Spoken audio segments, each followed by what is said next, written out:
No matter if points are gained or points are lost, there will be much to discuss. For analysis regarding tonight's Winnipeg Jets game, here are Dave Minuk, Ezra Ginsburg, and your host, Drew Mandel. The Illegal Curve post-game show starts now. Good evening, Winnipeg. Good evening, Manitoba. And for all of those joining us live anywhere on the internet, welcome to the Illegal Curve post-game show. I am tonight's host, Dave Minuk, joined by my main man, Ezzy Ginsburg. What up? And we are here to discuss the Jets' pre-Christmas schedule as finally coming to a conclusion with tonight's 4-1 loss to the Washington Capitals. It seemed like the 700 games that's both played and lost to injury suffered by the Jets in the span of 3 weeks is now going to take a little bit of a break simply because the Jets and the rest of the team will be on Christmas holidays until I think Tuesday when they're back in town and they play the Minnesota Wild. So welcome, Ezzy, and let's get into it. What did you think of the game overall? Yeah, obviously, both teams' second game of a back-to-back, right? Like, so you're not going to use that as an excuse ever, but especially when the Caps were in Ottawa last night and won in overtime. Yeah. So obviously not a far trip, Dave, going from Ottawa to Washington, but regardless, they played last night, right? And yeah, I mean, it's almost like some of the members of the Jets were on winter vacation, in the first couple periods, because it really wasn't until Kevin Stenlund scored that goal. Yeah. And the Jets finally woke up and they made a push, right? Like Josh Morrissey, he was looking to extend his point streak. Unfortunate that it doesn't happen, right, Dave? But I mean, 11 games is pretty ridiculous, right? Because of course he extended it yesterday against the loss against Boston, right? So doesn't quite get to that Phil Housley mark of 14, has he? That's incredible. And he's in some pretty good company there with Housley, one of the best American defensemen of all time, right? So I mean, that's something that you don't like, but you didn't really know what to expect. At least I didn't know what to expect heading into this game, right? Dave's second game of a back-to-back. Mm-hmm. And also just with Cole Perfetti being out of the lineup when you already have so many players on the Jets out of the lineup, right? Yeah. And, they made a nice push in the third, but I mean, there just wasn't enough offense created. And, some of the best offensive chances came on the penalty kill, right? When Neil Pionk, nobody covered him. When the Jets were killing the penalty, and then he gave it back to Adam Lowry. And give Charlie Lindgren credit, right? Like, yes, he was excellent. He was really good, and we talked about former teammate of Michael Esimont, can't call him Mikey anymore, Dave, with St. Cloud State, right? But Lindgren's a guy who has battled, come up through the AHL, and now with an injury to Darcy Kemper, Lindgren's their number one goalie. And this Capitals team, Dave, like we'll get into a little bit later. We'll focus on the Jets here, but the Capitals are in a wild card spot right now. Right. Islanders are the team that's chasing them. And I believe the Islanders, last time I checked, the Islanders were leading. So, I mean, this was a pretty important game for the Capitals, right? Like, you're happy that you got the 2 points against the Senators, but, they're not as comfortably in a playoff spot as the Jets are, right? Jets being second in the Central Division. We all know that they've built themselves up a nice cushion. So, as far as the game goes, I mean, there just wasn't a lot of energy and just not enough offense, right? Like Mark Scheifele had that great chance in the first period. Remember, Charlie Lindgren made the glove save. And as you know, Dave, got to mention this, love the catching with the right hand, right? Like you just don't see that a lot in the NHL. I always, bring up the Grant Fewers and the Tommy Barrassos. Michael Hutchinson also actually caught with his right hand, but just love the way it looks. I don't know what the word is, just aesthetically, I guess. I just love goalies that catch with the right hand, but Kevin Stenlund had a nice game. I mean, Neil Pionk really struggled out there. He was on the ice for 3 of the goals. Obviously, the empty net goal notwithstanding. So I thought Pionk struggled. Pierre-Luc Dubois was obviously getting into it with some of the Capitals players, namely Garnett Hathaway. I thought he was good, but sometimes, Dave, you just don't have a lot to start in the tank. Yeah. And the Jets really used all of their gas in that third period. So, I mean, give, David Riddick, I thought he really did a nice job of keeping that game low scoring. But yeah, there weren't enough players on this night driving the offense. There just wasn't enough offense created for the most part of this game, with maybe the exception of 5 or 6 minutes in the third. Well, and you know what, as we got to talk about the news that came out before the game even got started, which of course was the injury to Cole Perfetti.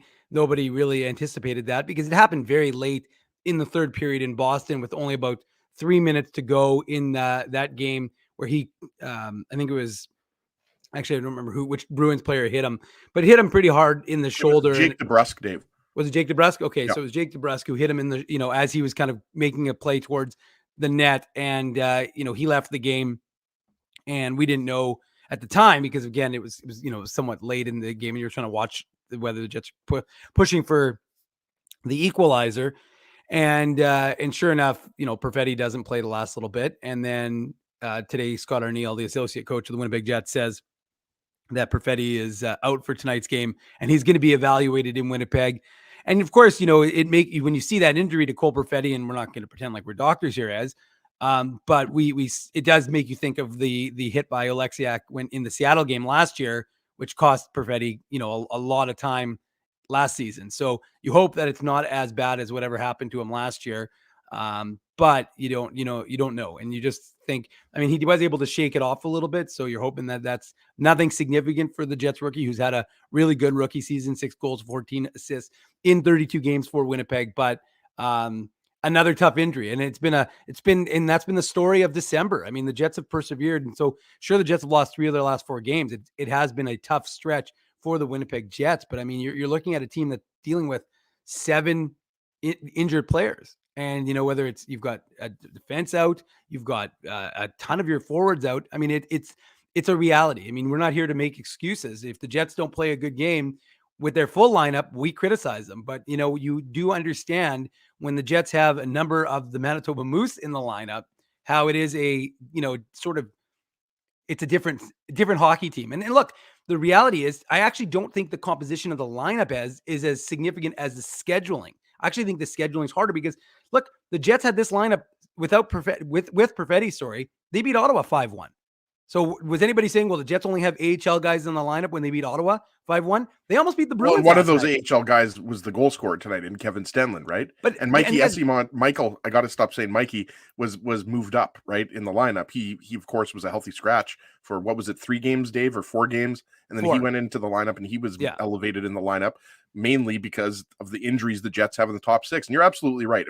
There are other teams, and we've talked about it, especially on the Saturday show, but throughout the season now, right? Colorado, Vegas. There's other teams that are dealing with injuries. The Jets are right up there now, and they're going to get healthy. And that's what's so unfortunate. And we don't know, as you mentioned, Dave, like Perfetti might be fine for the game next week against the Wild. We just don't know. He could end up being out for a few weeks, few months. It's all speculation at this point. It's just so unfortunate because, Ehlers is out, Wheeler's out, Nate Schmidt's out. Like, these are key players. These are not just spare parts. Mason Appleton, you got to throw him in there. He was a staple on the third line. We talked about it. He was starting, the overtime period. So you can say whatever you want about Mason Appleton, but he was a regular in the lineup. And as you mentioned, 7 regulars are out right now. So this was just, I think, a lot of factors, led to the Jets' performance. You don't like to see, Dave, the Jets didn't get a shot again. I think it was, at the 8-minute mark or the 9-minute mark.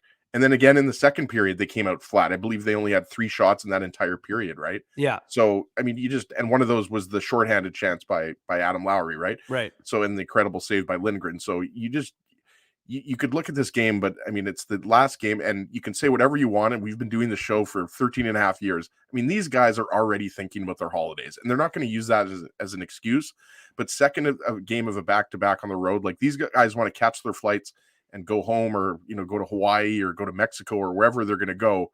So, this was just a game in which the Jets just didn't have enough left in the tank. Well, I hope they're not trying to fly to Toronto or Vancouver or a lot of the American Vancouver's cities a nightmare right now. They're not used to snow. That's the thing. We're used to snow every year. And they're having Snowmageddon as right now in Toronto, which probably means they're getting like 3 inches. And Vancouver's probably somewhat similar. And Calgary had like the Arctic chill up and it went all the way to. In fact, Manitoba, even though it was cold as everything, something yesterday, that rhymes with calls. Yes, exactly. But the funny part is Manitoba is the only province or territory that wasn't under some sort of weather advisory yesterday. So way to go, Manitoba. And it wasn't nice yesterday. No, I know. That's what I'm saying. Pretty cold. What was it? -25. So it's funny. Minus 25 in Winnipeg is like normal, right? And when you get a lot of snow, like you mentioned, like 30 centimeters of snow, we had that 10 times last year. So obviously, we hope everybody's able to, get to their destination and everything like that. But yeah, it's definitely not fun traveling these days in certain parts of the world. Yeah, exactly. And so look, it's a tough way for the Jets to end. As I said, three losses of their last 4 games. But ultimately, as what you do is you think to yourself, they have banked enough points to be comfortably in a playoff spot right now. They'll have a few days now to rest, recover, whether it's here or on a beach somewhere.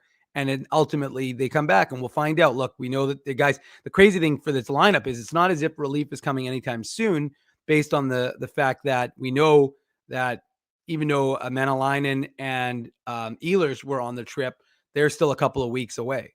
So you know that even though, 3-4 days from now, you're still not getting those guys back. You're still not getting kind of that first run of guys. So realistically, you're thinking sometime mid-January, maybe first week of January, but most likely that mid part of January, before you really get some guys back. And that has some people thinking, do the Jets need to make a move right now? I think they've banked enough points that they see how they do against, what is it? It's Minnesota, Vancouver, Edmonton next week, isn't it? So I think you have a kind of an easy, not an easy. I know they play Minnesota on the 27th. Yeah, I'm pretty sure it's Minnesota. It is. Yeah. No, it is, because it's Minnesota, and then Sam Gagner's 1,000th game. I can't say it properly. Would be against Vancouver, and then the last game of the year is that New Year's Eve game against the Edmonton Oilers, which is a 9:00 start. So join us. One anthem games coming up. Yes, but join us at after being at the Moose game with me that afternoon. And then I'll run to my parents and maybe have a steak dinner. And then I'm going to be doing the Illegal Curve post-game show next. What's your cut, Dave, for steak? Rib steak. Ribeye? Yeah, rib steak. Come on. Yeah, rib steak is the best. Yeah, that's the way we roll at the Maduke household. So like I know like T-Bone is another one that T-Bone. Like. I think T-Bone's a better nickname than a steak. I was going to say, isn't T-Bone your nickname, Ezzy? No, maybe E-Bone. But T-Bone is a classic nickname. Well, but yeah, steak, I like that.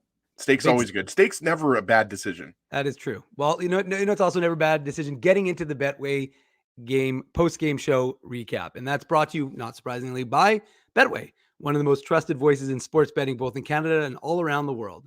Betway is the sports betting app that puts you, the customer, at the forefront. With a large selection of betting options in sports, as well as strong promotions and fair odds, what are you waiting for? Head on over to Betway and bet your way. Must be 19 years or older to play. Ezzy, please play responsibly. Always. Okay, well, let's get into it. The score was opened by the Washington Capitals because the Jets just didn't have anything going in the first. I think I chronicled this on the old Twitter machine. The Jets didn't have a shot in the first 9 minutes of the game.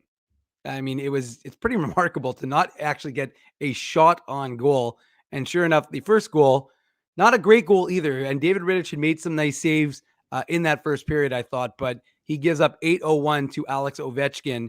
It's a nice shot by Ovechkin, but it's far enough away.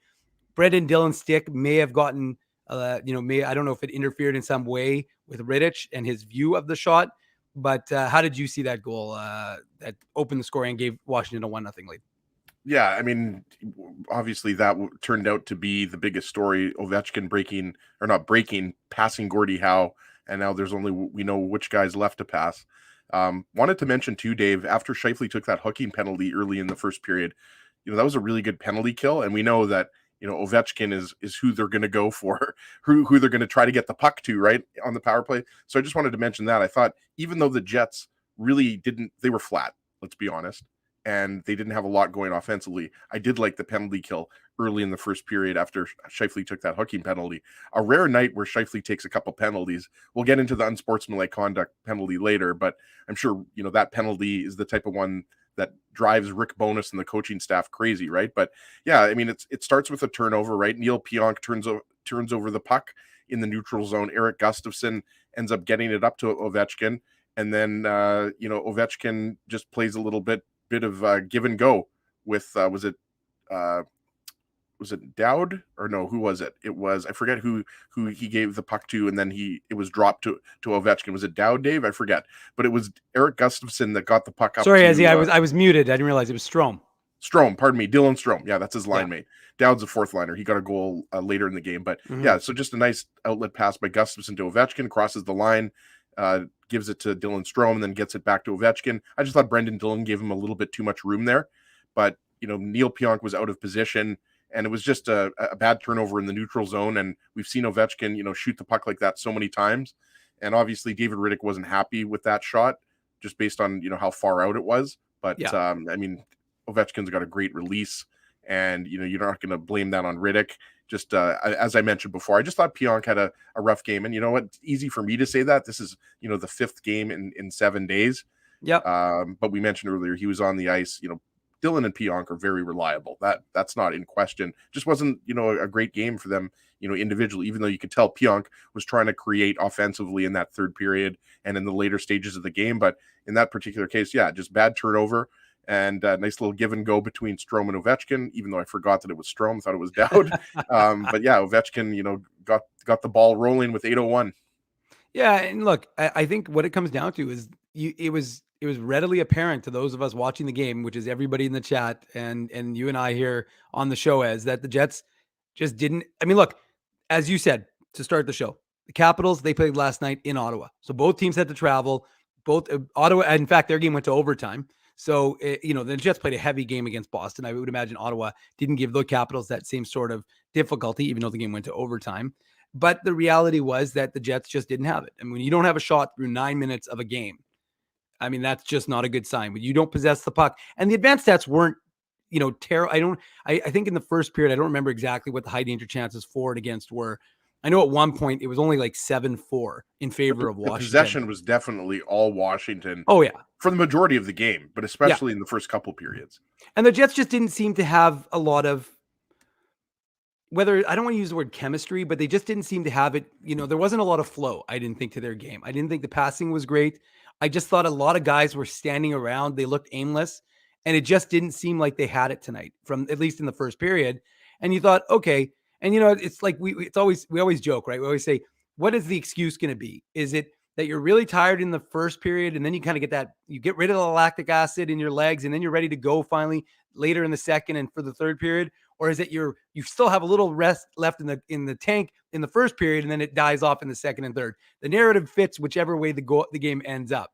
But the Jets, to me, in my mind's eye, watching that game, just didn't have it going on in the first period. And they really, like I said, didn't get much. And, the things they did get on Lindgren, he made some great saves. I thought he really did make some nice stops. And you're right, that the Lowry shorthanded opportunity was a perfect example of where the Jets could have gotten back into the game, and he shut the door.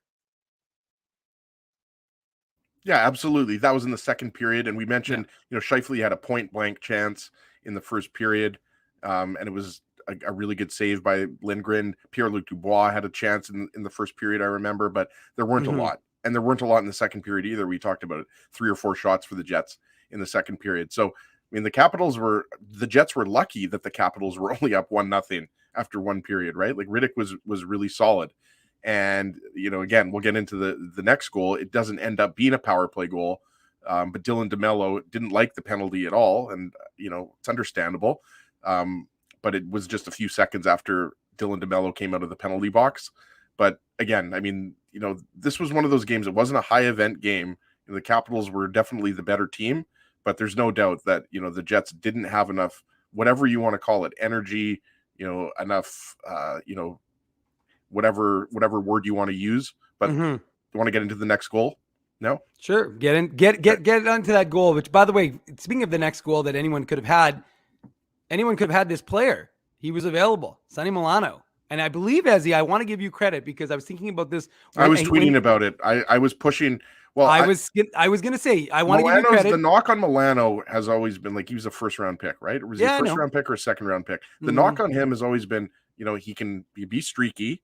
Yeah. I think he's up to 16 points in 24 games or something like that. I saw Scotty Billick posted it on Twitter.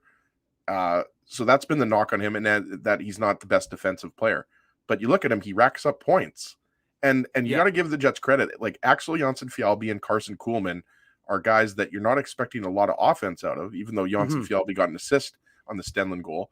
But, I mean, these are guys that, are all due respect, third or fourth line guys that if you elevate them to a first or second line role like Kuhlman has, I mean, Kuhlman can handle himself. There's no doubt. Like, We'll get into that. Kuhlman is a really good player. He's obviously a favorite of our show too. If you've been following, we've had him on several times. But I mean, Kuhlman's not going to give you the same offense as Sonny Milano. So yeah, it's a good pickup by the Capitals, and it costs you nothing, right? Yeah, he was a 2014 first rounder by Columbus, and look, it's just another one of those plays. The power play had just ended against Dylan DeMello, and sure enough, Milano at the side of the net, unobstructed. And hard on Rittich to make the save, and everybody is loaded up on the right side because they're trying to prevent Ovechkin from getting his 802. So they're working hard on that, and yeah, Milano just is able to collect that loose puck and put it into the side of the net and give the Caps a 2-0 lead. And at that point, you're starting to think, okay, do the Jets even have it? Because I think again they had 3 shots in that second period, so you think. You didn't have a great first period, but maybe you're ready to go in the second. And now you're having a second period that, okay, you've only had 3 shots. And again, like you said, Ezzy, the best shot of the game for the Jets probably was that Adam Lowry chance, shorthanded. So, and it's amazing. It just goes to show you what a game of inches hockey can sometimes be, because Lindgren makes a phenomenal save, but if he doesn't, it's a tie game. And instead they don't, and the Capitals come back and make it a 2-0 game. Yeah, and the penalty kill we've talked about quite a bit all year long. Adam Lowry always leads the boys, right? And he's always a threat to score on the penalty kill. But again, it was really good tonight, and we know how good the Capitals power play is. And Ovechkin's been doing it for almost 20 years now, right? Yeah. So you're absolutely right. I'd like to see Dave, and it's easy again for me to say, but I'd like to see Pionk shoot that puck, even though it was very deceptive because he went back to Lowry, and you were expecting Pionk to shoot the puck, right? So it was just a great pad save by Lindgren. But there's no doubt that, it wasn't until kind of midway through, I think the goal was scored midway through, but it was only, a few shifts before that the Jets really started to come along, and it was from an unlikely source. But Kevin Stenlund was really good tonight. We talked about the penalty kill. He's been really good. He was actually getting second power play unit time tonight as well. So, I mean, Stenlund's a guy that you expect to eventually go back down to the Moose, Dave, but I think, he's put, Bonus and Arneal and the coaching staff kind of on high alert in terms of what he's doing. Because I think, in a game in which you weren't very good, Stenlund's play stands out, not just the goal, right? And I think that's what you want to do, if you're a guy that, you didn't think was really going to play significant minutes and significant games for the Jets. And here we are with the Jets having 7 or 8 guys out of the lineup, and Kevin Stenlund is playing a key role for them. Maybe he's got the advantage of looking like Blake Wheeler, and so people think that Blake Wheeler is in the lineup when in fact he is not in the lineup, Ezzy, along with the laundry list of skating wounded, as we've deemed it here on Illegal Curve. And if you're wondering what that list looks like and timelines, we've got it on a little website called illegalcurve.com. So you can go on there and get the list of all the players who are out with injury, which I guess I'll have to amend to include Cole Perfetti, unfortunately, for the Winnipeg Jets. And again, we'll find out more when the Jets are back in action next Tuesday, and we'll be back in action next Tuesday. Of course, reminder, no Illegal Curve hockey show on Saturday morning. Ezzy and Drew, they twisted my arm. I wanted to do a show tomorrow, but both guys said no. So I didn't want to force people to deal with the Dave Minuk experience. So I said, okay, fine, no Saturday show. We'll come back. We'll take a little break. We'll get some R&R, and we'll be ready to go next Tuesday. You got to take Christmas Eve off, right? And also the 7th night of Hanukkah. Christmas Eve isn't until the nighttime, Ezzy. So I mean, realistically, there's really no excuse. Just saying. I think it's Christmas Eve the whole day. Doesn't make any sense though. Eve would be at night. I don't think it's Christmas. No, Christmas Eve is also the day before. The night before. I don't think so. I mean, we're both two Jews. On the calendar, it says two Jews arguing about this, so maybe it's probably not the best people to be arguing about it. Happy sixth night. That's what I was going to say. Yes, exactly. Yeah. Well, there we go. So, I lit the candles, had a little nice thing going at the house. But hey, well, we can ask the chat if the people in the chat want to tell us, when does Christmas Eve? That should be the poll question. When does Christmas Eve start? Does it start in the morning? Mindell a month ago or some month and a half ago, started off with a show asking me, I forget which game it was. It was a 2:00 start, and he asked me if I thought 4:45 was the afternoon or evening. I was like, "What are you talking about?" Like 5:45. I get some people consider. I remember that show. Yes, 5:30 or whatever, but it's 6:00 is evening, and that's just that's literally the definition of nighttime is 6 you o'clock. got to give Drew you got to give him a little bit of slack. He is 75 years old and he gets a little bit tired, and 5 o'clock is usually past his dinner time. He's living 6 that o'clock Palm Springs lifestyle where by the way, you make your reservation for dinner at 3:30 in the afternoon. I got some backing up here, Ezzy. I don't want to run you right now, but Kenny's water bottle giving it to me, saying it's the evening. Okay, Doug Thorsky, fine. 5 p.m. No. Hold on. I like this one. Xmas starts when Ezra gets stuck in the chimney. That's funny. A good one. Rory starts at 6 p.m. The Power. Okay, I understand. Christmas Eve starts when the first bottle is opened, which for Ezzy would probably be in the morning. Yeah, I like that TJPP Power. I understand that the actual ceremony, you go to church at night, stuff like that, right? Mm-hmm. But people still refer to the entire day, December 24th, as Christmas Eve. Hold on. No surprise who's backing you up, Ezzy. You ready for this? Hold on. I think it's Spencer. There we go. Eve isn't short for evening. It can refer to the whole day before. That's what I'm talking about. Before, okay, for example, if we were talking, if let's pretend this is October, and you were saying, I'm going to go on a trip on December 24th, you would say, I'm going on a trip on Christmas Eve. You wouldn't say, I'm going on a trip the day before Christmas. I wouldn't, because that's usually not my reference point. Fair enough. Thank you. All right. Well, let's December get back. 24th is Christmas Eve. Yes, it's in the evening. I get that. Let's just move on. You're right. No, I'm actually, it's funny. I was kind of going towards your side of things until Kenny's water bottle backed me up, and then I felt drunk with power. But you know what? Well, let's get back into it. So the third period starts, and 3:49 into that third period, Nick Dowd, who you spoke about earlier, he scores his 8th goal of the year from Hathaway, who, by the way, as much as Pierre-Luc Dubois likes to mix it up, the guy who took on Dustin Byfuglien, don't mix it up with that guy. He is tougher than anybody on the Jets. I don't care. Adam Lowry's a tough guy. Hathaway is insanely tough. He is absolutely insanely and he can score. Tough. He can score. I'll say this much though: Pierre-Luc Dubois. How many fights has Pierre-Luc Dubois had in his NHL career? He's had a few, I believe. Not as many as Garnett Hathaway. I'll throw out a guess, Dave. How about you check out Pierre-Luc Dubois' career fights? I'm going to give you a guess. I'm going to say he's had half a dozen career fights in the NHL.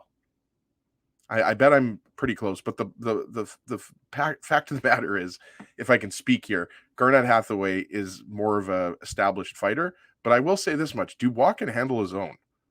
Like, you hear Kevin Sawyer talk about it on the broadcast all the time. Like, this is a big man, 6'2", whatever he weighs now, 210, 220. Only two. Yeah, 2 in the NHL, 2 in the QMJHL. Okay, I said 6, so that wasn't that bad of a guess. Yeah, but you were thinking 6 in the NHL, just to be clear. Ezzy. That's what I was talking about. Yeah, I wasn't talking about. I mean, I don't know how many times guys fight in the QMJHL. I'm not that hardcore, but a couple fights. But the point is, he can handle himself. Mm-hmm. But yeah, Hathaway, and we talked about it earlier.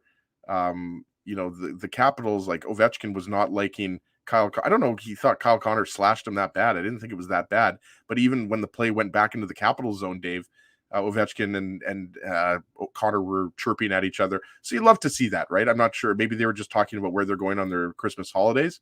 But I think it had more to do with Connor coming up and breaking up that scoring chance for Ovechkin. But back to the Dowd goal. I mean, that was again another turnover, right? And that was just a nice kind of little give and go again. But it was Carson Kuhlman, if I'm not mistaken, Dave, who turned the puck over in the neutral zone.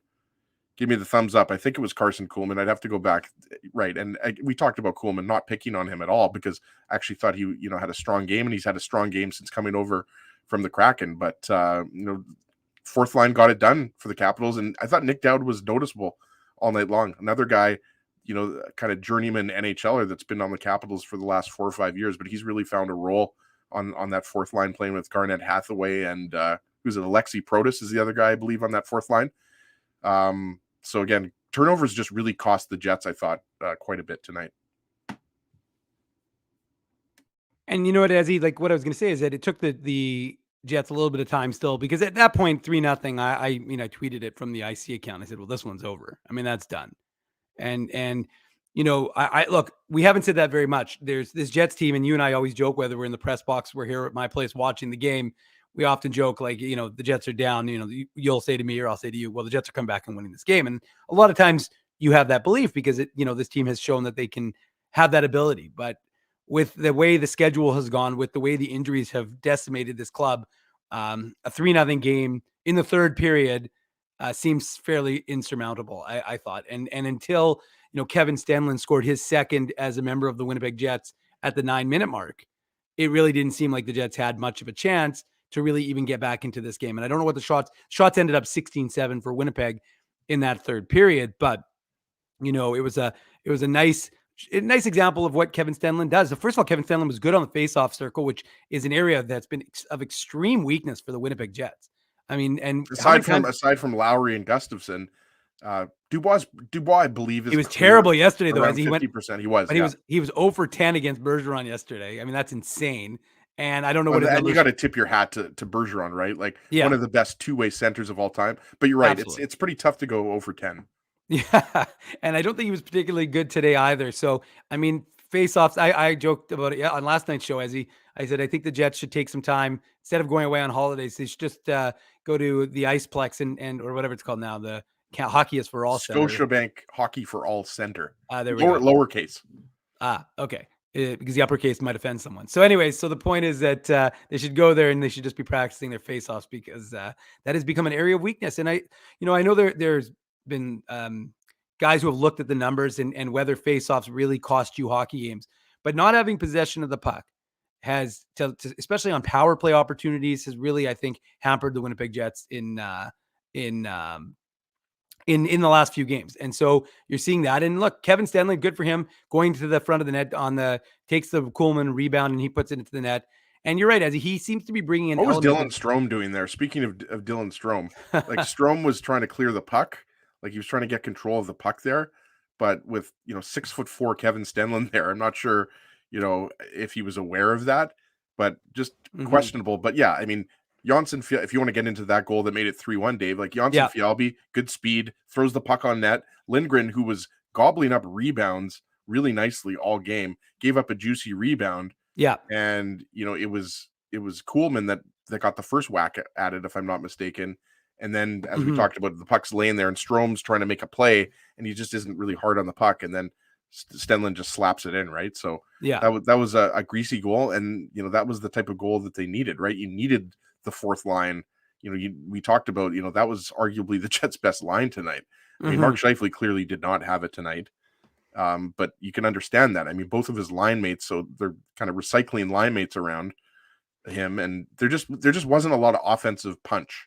And I actually thought that was a bit of a mistake. I actually would have given Jansen Harkins a chance up on that first line with Mark Scheifele. I think he's got better. And he drew a penalty in the third period. I just thought that, Carson Kuhlman, with all due respect to him, I think you could have put him on the third line with Adam Lowry, and he could have been like an energy line sort of guy. I just don't think he has the hands to be up on that first line. And I think Jansen Harkins does. And I think Jansen Harkins has a higher hockey IQ than Kuhlman. And I haven't watched Kuhlman enough to make some sort of like longstanding judgment on his career. I haven't watched enough of his games, but I've watched enough of Harkins games. And I think that Harkins is a cerebral player. And I think if you would have given him, and again, I don't want to go too far back, but like I said, I'm reminded of when Harkins had that opportunity to play alongside Blake Wheeler in the bubble against Calgary, and he scored that, playoff goal for the Jets. And I just think if you elevated him and give him a bit of an opportunity there, maybe, especially with a player like Scheifele, he could become a little bit of a complementary player and add a little bit of his intelligence, I think, to that line. Again, whether it works or doesn't work, I'm not 100% certain, but that's probably what I would have done, because I think you would have kept Kuhlman. I think we've seen from Kuhlman that he's got some good wheels. And, like I said, he's going to be hard on the forecheck, which I understand what Rick Bowness wants, someone who's going to go and get that puck for Scheifele. But I just think Harkins, we've seen Harkins we saw him last night in the game against the Bruins, beat out an icing. And we've seen it today where he, his Charlie Hustle, right? Well, exactly. And his work ethic is strong. So that's just my opinion. Maybe I've got a soft spot for Jansen Harkins, but I just probably would have used him up in the lineup. I think give him an opportunity. He has more experience, Dave, in both the NHL and the AHL to rely on, right? Like Carson Kuhlman's played some games with the Bruins and the Kraken, and now the Jets, obviously. But it's something they're going to have to figure out, especially as we talked about earlier, if Cole Perfetti's out for any extended period of time, right? With games coming up against, Minnesota, and we talked about it, Edmonton, who else is in there? Vancouver, Calgary, right? Like you don't have the easiest schedule, coming up, but that's going to be something that, I'm sure we're going to be talking about, especially on the Saturday morning show. Like, what are you doing now in the top 6? Because you could possibly have 3 guys now out for a few weeks in the top 6, right? Like Blake Wheeler's not coming back until the end of January. Ehlers is not coming back until the second week of January, right? Something like and then that. The big question mark is Perfetti, right? And Right. it's quite possible, he's ready to go on the 27th against Minnesota, as we mentioned, but there's that unknown. So I think especially, Perfetti will throw in a new wrinkle, and I wouldn't be surprised at all if Jansen Harkins is a guy that, gets those minutes in the top 6. Well, speaking of a guy in the top 6, and I noticed some people in the chat, so I'll do a quick sidebar break. Mention that Jeff Malott scored his team leading, I think, 16th goal of the season, 15th goal of the season to give the Moose a late 3-2 lead in Iowa. As with under 5 minutes to go, the Moose looking to win their 4th game in a row. They're red hot. 6 of the last 7. Jeff Malott is red hot. The Moose are red hot. Red hot Malott. There you go. Red hot Malott. Henry Nikken, the 2019 4th rounder, a.k.a. Mikko Koivu. Remember me saying that in 2 years, folks. And then I want you to come back to this show. And remember that IC Dave called him the next Mikko Koivu. He is. I'll say this much. You've watched him obviously way more than I have, Dave. Mm-hmm. I mean, you can see like he's mature. Like, how old is he now? 20? 21? 21. Like he's still very young. Yeah. And you can see that he's got that. I mean, he's not going to make the NHL as a top, like he's not a Cole Perfetti. No, he knows that he's going to have to make this team kind of similar to a David Gustafson. He is very similar to David Gustafson, right? And I mean, not exactly the same player, but just in watching him when I've watched the Moose this year, really smart player. Yeah, and look, we'll get into who the Jets might recall if they need to recall someone based on the injury to Cole Perfetti. Although I think that Jeff Malott, no, I would say as Turd is outlining, but Ezzy, we're going to save that for later. No, it's not Turd, it's Mr. Ferguson. Mr. Ferguson, the Turd. Okay, well, anywho, but as the one thing we should mention from the game, and we'll get into the final goal, and then we'll talk about. But what did you think about the Mark Scheifele unsportsmanlike? Because, like, I have to tell you, like, he beat out that icing. That's what I mean. He like, absolutely beat out that icing. And I don't not care what anyone says. First of all, that icing. I don't even understand how you could. Again, I don't understand how 4 officials can't get together. And I understand it's too late because he's already taken the unsportsmanlike at that point because he smacked, and he's lucky he didn't hit the ref in the face with that shot. But that was Kelly Sutherland. Yeah. And Kelly Sutherland, I don't know if he's the most senior official in the NHL, but he's up there. Like, Kelly Sutherland has been around for 20 plus years. Right. And he was not putting up with that BS. I mean, as far as the unsportsmanlike conduct penalty goes, I mean, that's just stupid. I mean, Scheifele's he's 29 years old. Yeah. I mean, he's a key part. He's a star in this league. You can't do that. I mean, that's just doesn't show. I mean, look, I don't really care, but I mean, it's a penalty, and I think it's just a bad look on Scheifele. And he didn't have his best game, I thought, but there's no doubt that he won that race. That was not icing. So I'm with Scheif on that one, but you slap the puck and you almost hit Kelly Sutherland. Like, he's going to call that a 2-minute penalty every time. Well, after Mark Scheifele wound up and took that shot at the 5-year-old kid who was playing net and went bar down on him, like, I don't think he has a problem hitting his targets. I'm going to give him credit on that one. But yeah, but you do understand the frustration, right? The Jets are feeling like they've gotten all the penalty calls against them. And I don't even understand how, looking at the angle, you would even interpret that Scheifele was less than so, I can understand the frustration, but I agree with you. Like, he's got to be able to maintain his cool. By the way, Rob has a very important question. Is Poo Stain still Poo Stain, or are they Mr. Stain? Mr. Stain. Yeah. We're going formal now. Once you've been on enough IC post-game shows in the chat, then you get the official Mr. title. Wow. Yeah. All Mr. right, Stain, Mr. Stain, Mr. Ferguson. All right. So they were not Mr. Turd and Mr. Mr. All right. Well, it sounds like those books, like Mr. Grumpy, Mr. Funny. Oh, I got Ruben one for his birthday. It was I love to tickle Ruben. So he's very ticklish. So I got a Mr. Ticklish or Mr. Tickle, whatever. Oh, okay. Great books. That was all right. There we go. But anyways, and the game ends with Alex Ovechkin getting his 802nd, of course, passing Gordie Howe, and nice message from Mark Howe, son of Gordie Howe, talking about the achievement, and then of course the players all mobbed him. And I mean, it's a little unusual. Like I was a little surprised that they went as long as they did with the like even playing the video when they did. Like I mean, I I wonder agree. if I You wonder. usually don't see that. Like, and the thing is, he didn't break Gretzky's record. That's what I mean. He just passed Gordie Howe. But Like apparently, the Howe family had been at certain games of the Capitals. I can't tell you which ones. I don't know if they were in Washington for tonight's game. I doubt that they were at the game in Ottawa, but maybe they were. I'm not sure like which members of the Howe family and where they live. But the point is, like, they have been following this, including attending games, right, Dave? Yeah. But you're right. That was a little bit like, it was nice. And by the way, I remember my dad always telling me, like, Mark Howe, everybody knows Mark Howe is Gordie Howe's son. Yeah. Mark Howe was a really good player. I actually I have his book. It's called Gordie's Son. I believe it's called Gordie's Son. I should know. I own the book, but I remember reading it and like. It's funny. I just finished writing a book called Gary's Son. It's funny. Gary M. I might be mistaken, but I believe Mark Howe is also in the Hall of Fame.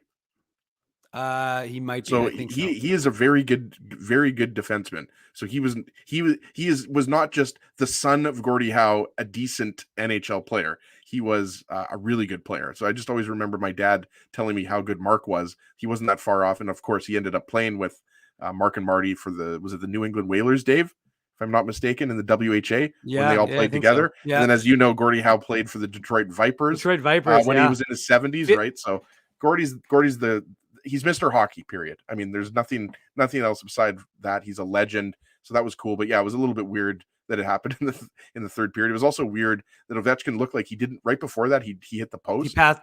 Well, no, he also passed. And then he passed it, and I think it was Kuznetsov. Kuznetsov had a clear shot at the net, and then he circled back and was looking for Ovechkin. So yeah, I mean, 802. I mean, the big one though is 894. We know that. Yeah, exactly. So anyways, that's the end of the game. The Jets fall to 21-12-1 on the season, and they get a much needed break because Mark Howe is in the Hall of Fame, by the way. Yeah, I said that. I agreed with you. I thought like that just shows you how good he is, right? Like I just, there's probably, we have a lot of fans there. Pardon me. A lot of I see, fans right now watching that know that, but some people might not know. No, that's fair. It's always good to provide. Really, really good defenseman. Just look at his career stats. Like, yeah, really, I mean, it's always good. It's always good to give information on the show that's accurate, Ezzy. Fair and balanced and accurate. That's the IC mantra. Just call me Daniel Dale. Anyways, more importantly, though, Moose 4-2 lead now in Iowa as they look to bring it home, fourth win in a row. Moose are loose, Dave. The Moose are loose. Cole Meyer, I think, was the goal scorer on that one. I don't know. I just got an alert. We'll see. Let me just check the ticker. Oh, it's 4-3. Do you get an alert from Zinger, or do you get an alert from like the AHL, or does Zinger just like have you on blast? Yeah, Zinger's like, Manuk, they scored. I'm like, stop. I'm like, Zinger, I'm trying to do the post game show. It's like, well, stop doing the post game show. It's the Moose. They're playing right now. So 4-3. Your boy Dakota M. Remus, which I always laugh at that name, but he scored. You mean 30... Dakota Mermis? Yeah, exactly. But he scored with 31 seconds. By the way, I will give the Jets credit for that. I don't know if you saw that pronunciation video they put out with all the players' names. So like they just put out a video with all the players' names and basically said like, and they're like, the funniest was like all the very easy ones, like Adam Lowry. So instead of actually having him say it, they would just be like, bing, bing, bing. They'd play him like a play with Paulie Edmonds or something like that. The best though was, so for Kyle Capobianco, I guess, I think it was Hunter Ryan Singh might've called him Kevin Capobianco in one of the Sportsnet games. So they played Kevin Capobianco is a great Italian name. Oh yeah. It's an amazing name. It's a great name. Great last name. Yeah. Nothing wrong with Kyle either. Kyle's a good one, as is Kevin. Yep. As would Kevin Stedland, would agree with that. Anyways, so they did a nice little video, had a little fun with it, and we're just waiting to see the final results. Is the Moose game over, folks? I don't know. Yes, it is over. The Moose have in fact won. So the Moose are loose, and they're feeling good about themselves heading into the break, which is impressive because are they back home, Dave, to start after the Christmas break? Are they back home or are they on the road? Yes. No, they're home for, I'm going to look right now. They're home for 2 games against Abbotsford, maybe. Yeah, 2 games against Abbotsford on the 30th and the 31st. Come spend your New Year's Eve, which starts at 4:00 with moi. The day before New Year's. The day before New Year's at 4:00. And they're playing 2 games, next week against Abbotsford. New Year's morn. And the 30th and 31st. Then they go on the road They go on the road for actually a bit for 6 games. So then they'll be so just 2 Moose games. We've got tickets to give away. So look for that coming up next week when we're back on the air. Let's head to a commercial break, Ez, and then we'll get back into the Tough Duck hardest hitting comment, and we'll give away some IC merch, or not IC merch, but we'll give away some merch courtesy of the IC contest. Thanks a lot for listening and joining us on this Illegal Curve post-game show. I'm Dave Minuk. That's Ezzy Ginsburg, and these are the Illegal Curve commercials. Enjoy. Jerry Seinfeld, Chris Rock, Jon Stewart, Dennis Miller, Brad Garrett, the biggest acts and all the up-and-comers. They've all made their mark at Rumors Comedy Club, North America's longest-running independent comedy club. Rumors has kept Winnipeg laughing for over 25 years. When was the last time you laughed out loud? Make it a great night out with friends or book your office or birthday party, even a fundraising event at Rumors. Get all the details and dates on upcoming shows at rumorscomedyclub.com. He winds up. Oh, looks like Ezzy took that one right in the choppers. A blistering fast puck hurts like HE double hockey sticks. That's why I let the pros at Linden Market Dental Center turn my yow into wow. Get your brilliant smile back with state-of-the-art restorative and cosmetic dentistry from real pros. And remember, always wear a mouth guard. Now that's solid on ice advice. Learn more at lindenmarketdentalcenter.com. Creating smiles for life. Whoa, Ezzy, everything okay? You look stressed. Of course I'm stressed. We're moving, the house is upside down, the kids failed miserably at packing the fine china, and my life is in chaos. Chaos! Yes, that does sound like a problem. What am I going to do? Ezzy, relax. Rolly's Transfer Moving and Storage is the answer. With 60 years of experience in moving Manitobans and a track record of exemplary customer service, one call to Rolly's and your stress is gone. No job is too big or too small. Just visit Rollies.com and they will take it from there. Thanks, Dave, and thank you, Rolly's Transfer Moving and Storage, online at Rollies.com. Dave, my man, why are you in the car already? It's hours until game time. Drew, it's because I'm stressed out right now, driving around downtown Winnipeg, looking for a parking spot, and I'm not finding one. I've lost Ginsburg. I don't even know where that guy is right now. Dave, haven't I taught you anything? Do what I do. Pre-book your entire month's worth of game day parking with the Grid Park app. It's super easy to use and saves me both time and stress. Well, Drew, I'm not independently wealthy like you are. So I'm sorry that I don't have millions of dollars to pre-book my parking month in advance. What's that going to cost you? $25? How about $5? Come on, $5? No way. $5. I'm not telling you a lie. And our listeners can get a free park with the new special promo code Illegal Curve. Guess what? There's more. Come on, there's more, Drew. You're lying to me. What more could there be? Grid Park now has underground parking, so my car can stay warm during the game. So wait a second. All the driving around I do, looking for parking, minus 40. You're telling me I could be toasty warm in a car after the hockey game? That's exactly what I'm telling you. Underground parking. Just download the Grid Park app. That's GRYD Park and use the code Illegal Curve. All one word. You'll park for free your first time. Hi, it's Drew from Illegal Curve here. Selling your home can be stressful, but it wasn't for me. Thanks to my friends at Zappia Group Realty, they made the process so easy. My home sold within 48 hours and with multiple offers. Zappia Group Realty took care of everything with their exquisite customer service and attention to detail. If you want to sell your home for more in less time, get started by talking to Frank and Mauro Zappia of Zappia Group Realty. Online at zappiagroup.com. For 3 generations and over 80 years, Tough Duck has been making apparel that works and plays as hard as the people who wear it. From jackets to work boots and everything in between, Tough Duck's clothing can handle the harshest environments, even the Illegal Curve hockey show. Work to live, live to play. Visit toughduck.com.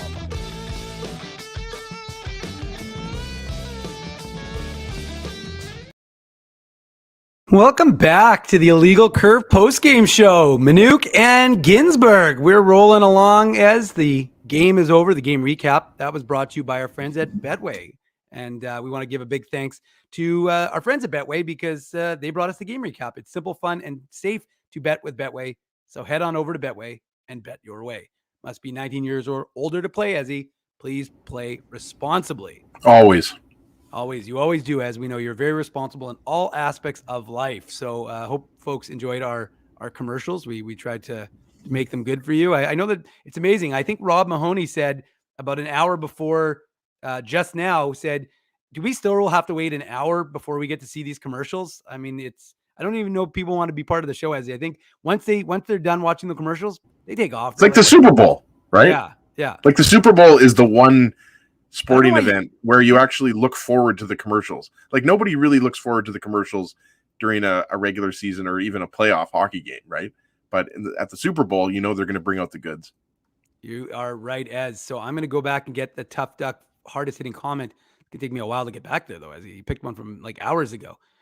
There's lots of comments. We have lots of comments. When I see a good comment at the beginning of the show, I know. I star it. Yeah. And, I give you credit. Get it going. I got to go back and get it, though. I wish you would have given me a little heads up, 25 minutes ago, so I could have at least been ready for you. But you didn't, so I'm working my way to get back there. Working. What's going on here? Why is this not working? Can we, while you're looking for the Tough Duck hardest hitting comment, sure. Dave? Yeah. Hopefully John Carlson's okay. By the way, that was scary. That was I don't know if you or anybody watching the show right now will get it. Maybe get some comments in the chat here. I thought of Brian Little. That's what was going through my mind. Or remember back in the day, Stevie Yzerman. So when he got the puck in the eye, or you remember Brian Berard, right? I forget if that was a puck or a stick, but regardless, Berard got a stick in the eye. It was the stick, so that affected his vision. But it was definitely Brian Little was going through my mind. Yeah.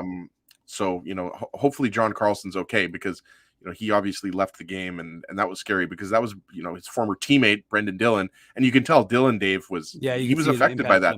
Hockey players hate that, right? Like you never want a guy to take your shot there. But I thought you might have thought this as well, Dave, or some people in the chat. It did look like it wasn't directly at the eye. Like it looked like it was the side of the head. Like obviously there was blood, right? So that's what you don't want. You don't want it to be anywhere close to the eye.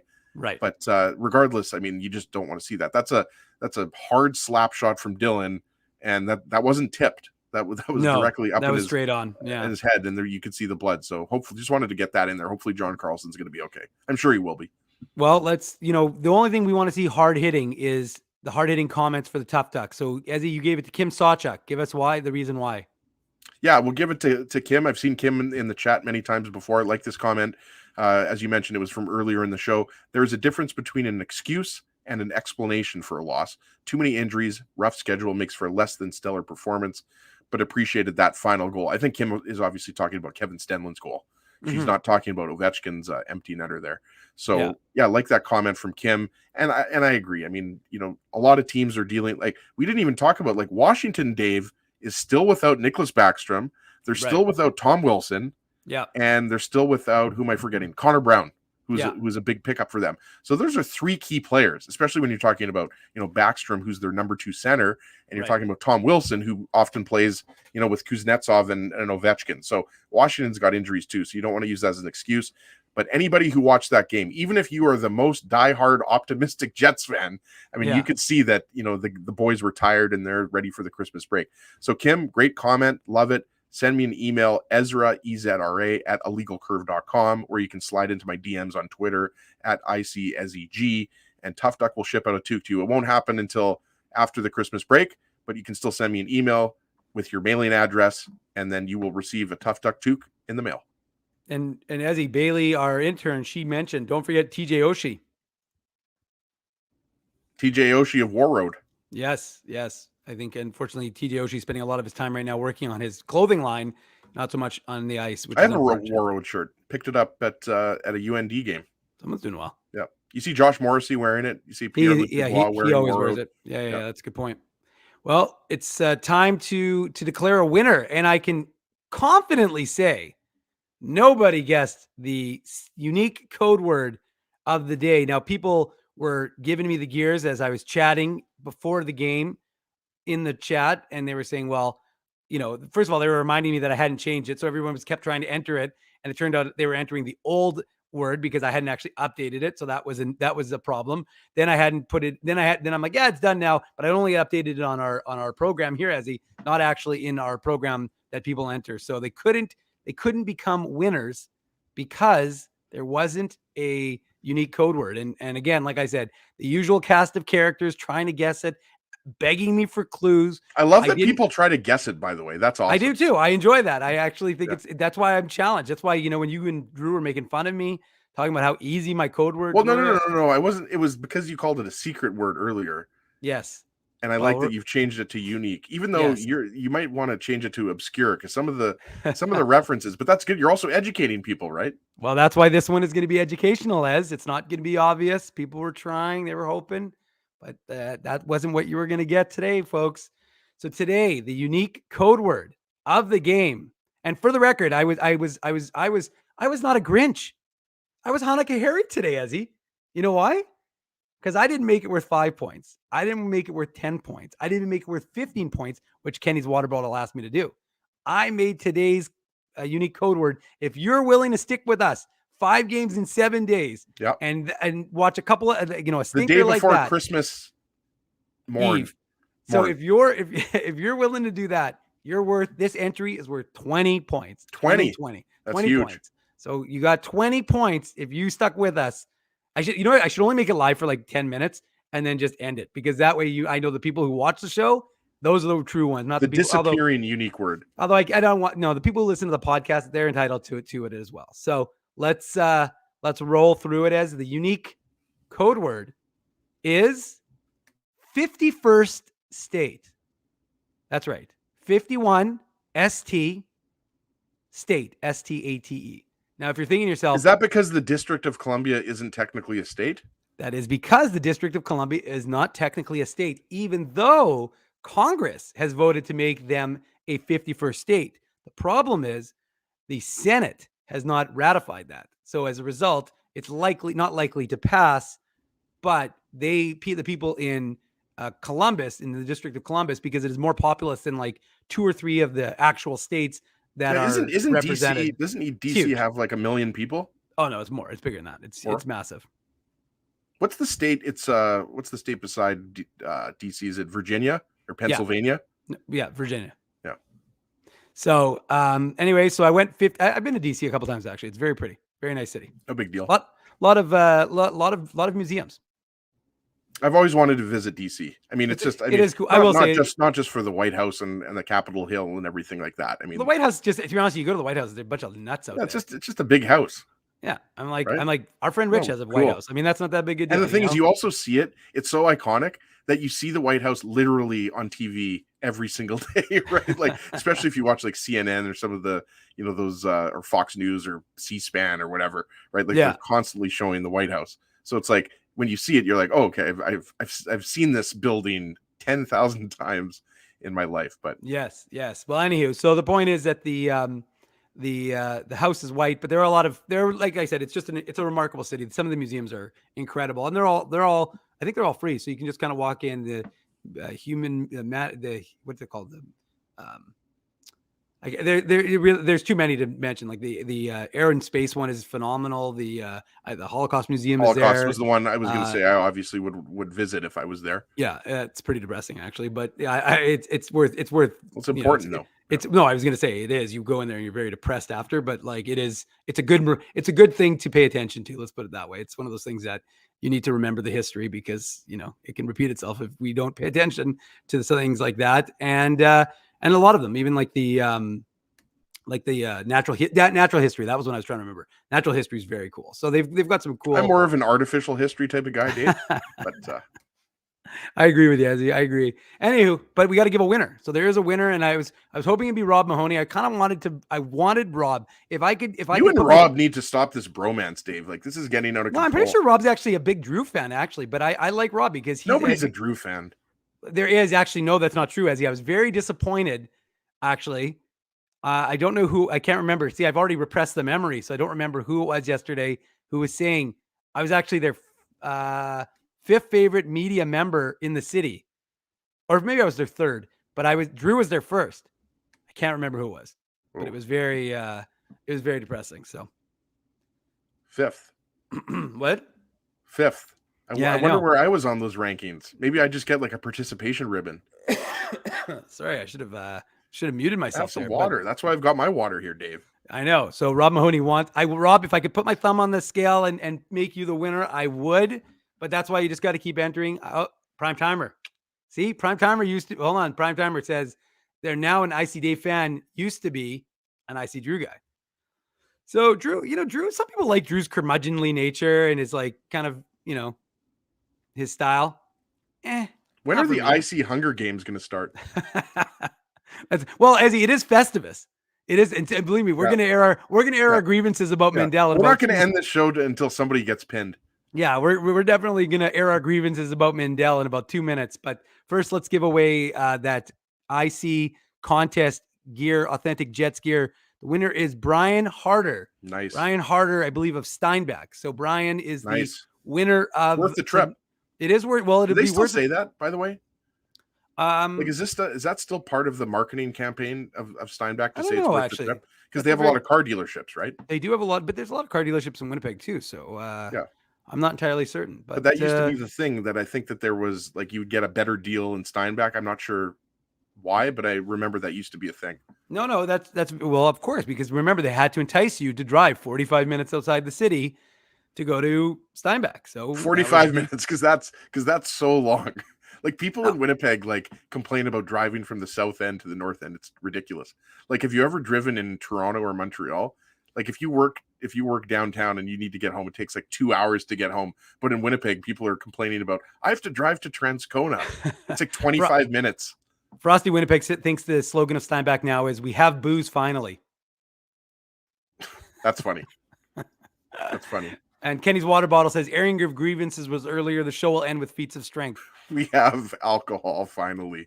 That's amazing. Bailey Weeb has 302 entries. Well, Bailey, good luck to you and to everyone. And just a reminder, if you want to enter the contest, I always put it in the pregame report. I also put it in the morning papers in the notes, note 2 usually, and you can always just click on that in the afternoon links. And there's always an entry that you can just follow there and enter your email, your name, and your age. And then all you have to do is follow along. And like I said, whether it's entering the unique code word, retweeting us on Twitter, going to our TikTok, maybe following us on TikTok, hint, hint, subscribing here on YouTube, leaving a comment on our podcast, hint, hint.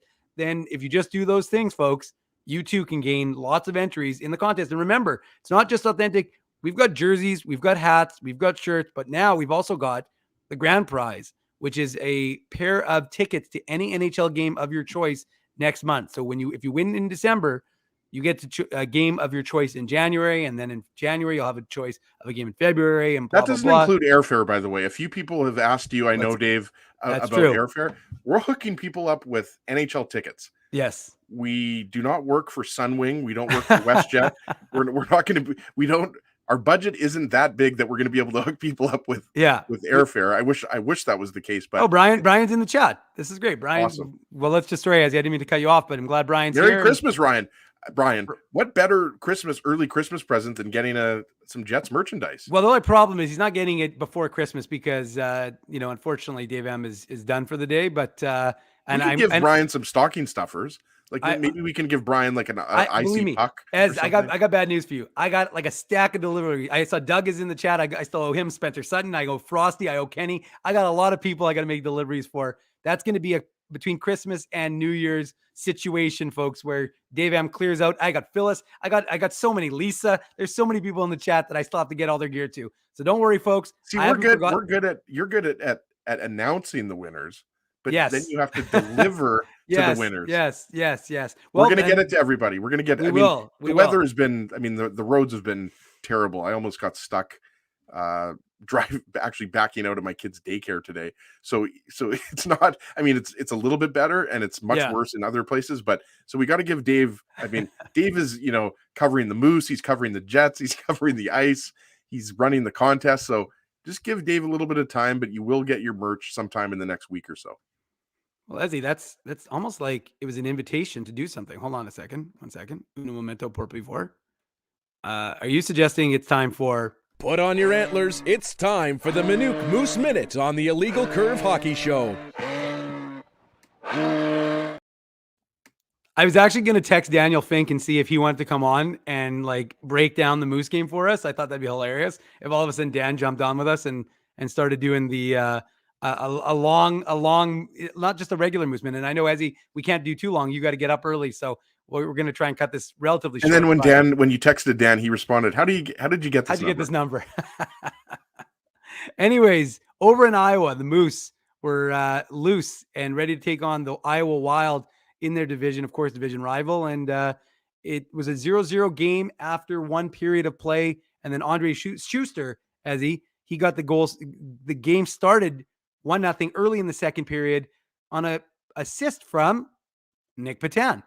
Made it 1-0 for the Wild just a minute in. And then Leon Gavanke, the 2017 fifth rounder, he scored on the power play to tie the game 1-1 about 5 minutes later. And then 22 seconds later, Ty Ronning, son of Cliff Ronning, and he also wears number 77, he scored to regain the lead to make it 2-1. And then about 4 minutes later, the 2019 fourth rounder, who, as I've been talking about, and I want people to pay attention to, Henry Nikkanen, scored a beauty. I'm going to have it on the Illegal Curve. No Instagram. Relation to Esa Tikkanen. No relation, because their names are not the same, but no relation. As good point by you. I'll have that. It's going to be on the Illegal Curve Instagram if you want to watch it, or my IC Dave account. That one's already posted. So it went 2-2 into the third period, and then no scoring through the first 14 minutes and 45 seconds. And then Jeff Malott, another power play goal for the Moose. Power play has been hot. Jeff Malott's been hot. His team-leading 15th goal of the season. Declan Chisholm had his third assist of the game. And so he's actually been really good of late in terms of the assists. And then about 4 minutes later, alternate captain Cole Meyer, he's also been pretty hot. He scored into an empty net to make it 4-2. And the Wild got within one late with the goalie pull to make it a 4-3 game. But the Moose would hold on and win. And now they're 15-7-2-1 on the season. They're sitting second in the Central, and they're feeling good about themselves, having won 4 straight games. So the Moose are loose. They're feeling good despite all the guys they've lost. Chaz Lucius, Brad Lambert are out at the World Juniors. Obviously, Rutger McGorty and Fabian Wagner, Ezzy, those guys. There's 4 Jets prospects who are playing in the World Junior Tournament, which gets started. I know there's pre-tournament games right now. They're getting started on Boxing Day, but the Moose are able to get it done, and they're feeling good about themselves heading into the holiday. and all the guys that are up with the Jets right now, right? Like talked about Michael Esimont, Kevin Stenlund, Ville Heinola. Who am I missing here? Jansen Harkins, I guess, if you want to throw Jansen Harkins in there, right? Because he played some games with the Moose, right? It's incredible. You had Arvid Holm called up briefly, right? To back up David Riddick, right? So it's really incredible. I mean, you've talked about it, going back to last year, Dave. Like, this Moose team is I don't know, would you call them a top 5 team in the AHL? I don't think that's a stretch. They're certainly a top 10 team. They're an upper echelon team. Let's put it that way, right? And the fact that you lose this many guys and you persevere, and look, it's the American Hockey League, so they're not the only team, that has guys called up to the NHL or guys playing at the World Junior, stuff like that, right? But I think it's a testament to Mark Morrison and the coaching staff and the depth of this team, right? Like you mentioned, Alex Limoges is a guy that, most Jets fans had not heard of. Right. And Jeff Malott, going back to what we said earlier, 15th goal, as you mentioned, of the season, right, Dave? 15th or 16th? 15th. So you wonder if he's the guy, if Cole Perfetti is out, or regardless if Cole Perfetti is out, you wonder, if he's going to be the next guy up. And he should be, especially, for a Jets team that's starving a little bit offensively right now, right?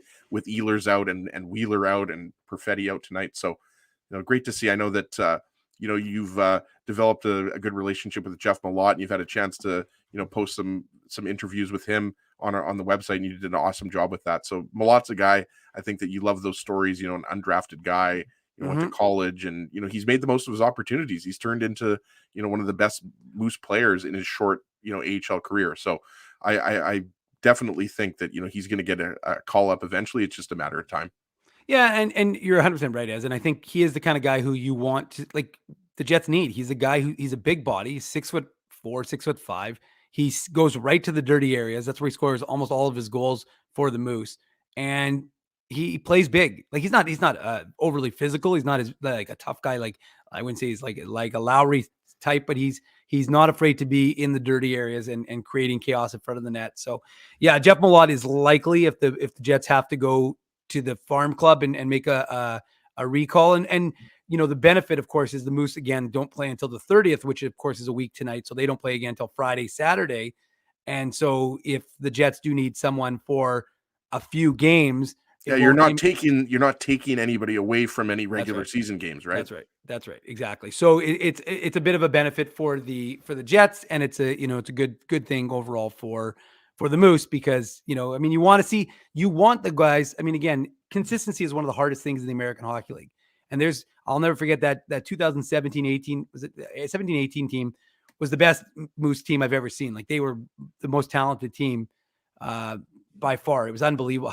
Michael Hutchinson was excellent. You had Jack Roslovic, you had Mason Appleton. All these guys were unbelievable. Sammy Niku, like, the team was really good, but they lost a lot of players up to the Jets. And so, like, as soon as they did, they lost Hutchinson and they lost Roslovic, and the team just it wasn't that they went down like terrible, but they went from like being like a 700-800 team to like a 500 team, and it was like it was obvious. And that's just the unfortunate you're part not seeing that anymore, right? Like, you're not seeing that whether it's Michael Esimont, whether it's Jansen Harkins getting the call up. We talked about Kevin Stenlund. Like, I don't think a lot of people thought Kevin Stenlund would be in this position, because he was a guy that didn't really impress a lot of people during training camp. No, he didn't at all. It was Saku Manalainen who took that spot, right? It was between really Manalainen and Stenlund and a few other players.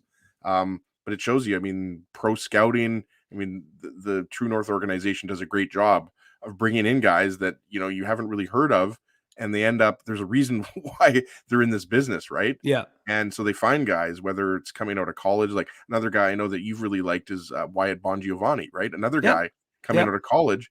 I mean, it's impressive, right? Like, and so you lose a player, lose a couple players, and there's enough depth in the organization that you keep winning. That's right. Exactly. So, well, Ezzy, we've made a go of it. We've gone quite long on tonight's post game show, and so, but it is Frosty. Why are you not queuing it up? We appreciate Tico and Apolli telling anybody. Tico and I'm sorry, there was no Tyrell Bauer highlights to talk about, as far as I could tell. Now, of course, Paulie's just waiting for the IC and Transcona show. It needs to happen. Well, we're going to be doing. I mean, let's be realistic, guys. And now that it's just Ezzy and I mean, we can talk about what we're going to do, but there's going to be an IC live show. I mean, we did one at the fishing show, and that was a lot of fun, the ice fishing show. We're going to try and do an Illegal Curve show live from an ice fishing shack sometime this winter. I'm looking forward to that, because Dave, I've never ice fished. I believe you have several times, right? Yeah. So if we can combine hockey talk and ice fishing, I mean, exactly. Special guest Dustin Bufflin. I mean, it'll be amazing. So we will see. But like I said, it's been a lot of fun doing the pre-Christmas rush with everybody, and we want to wish everyone a very Merry Christmas, a Happy Hanukkah, any other holidays that you happen to be spending. Happy Kwanzaa.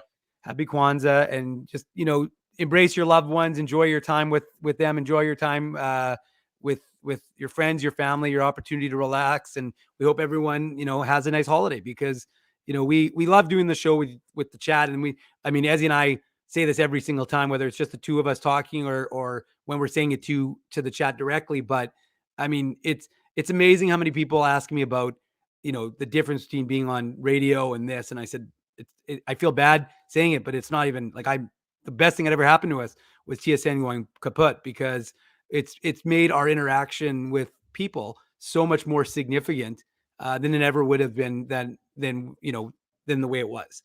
So we only got this type of interaction when we took phone calls, and we didn't take phone calls that often. We would take phone calls like once every 2 months, once every 3 months, even longer, Dave. So you're absolutely right. We love the chat. We love you guys. We love your participation, sticking with us, even though the Jets lost this game tonight. And I echo what Dave M said. Merry Christmas, happy holidays, happy Hanukkah to everybody. And we'll be back next week, but we appreciate everybody. Stay safe and have an excellent break. But before we go, of course, Ezzy, we've got to thank all the sponsors. Now, Frosty's done a good job of putting it on the board, but I will say a big thank you to all the sponsors of Illegal Curve who make the post-game show, the Saturday show, and the website a possibility. They are Rumors Restaurant and Comedy Club, Linden Market Dental Center, Zappia Group Realty, Betway. They're the sponsors of the official title sponsor of this show, Bernstein's Deli, Tough Duck, Boston Pizza, Seagram's, Rolly's Transfer, and Grid Park. Support these fine businesses because of their continued support of Illegal Curve Hockey. So I'm out of breath, but you know what? It's been a good one. We've had a good time. We're getting a chance. And the reality is, like I said, I wish we were doing a Saturday show. I very seriously considered doing a breakaway Dave M experience type thing. I know the people are still clamoring for it as, but I if Ezzy, my main man, was here, we'd do it. I wouldn't. We'd absolutely do it. You know, we were ride or die the together, Ginsbergs are going to have to get up early. We're lucky enough that we're going to go somewhere hot this year. So I haven't been on a plane in almost 3 years, so I don't really know what I'm doing. I had to dust off the passport, but yeah, we're going on a family trip with the little ones. Wish And you nothing but a we'll good be time, back. We'll be back New Year's Eve, and I Mm. will be doing that post game show with you, Dave. And it's going to be Jets versus Oilers. So Yes. that's when we'll be back. That's next right. year, in just over a week. So it'll be actually, I guess I better be nice to Drew because it's just gonna be Drew and I next for the next couple of shows after this. So anyways, thanks to everyone for joining us on tonight's show throughout the course of this year. And like I said, smash that like button. Have a safe and happy and healthy holidays from all of us at Illegal Curve. We wish you nothing but the best. Thank you very much for joining us tonight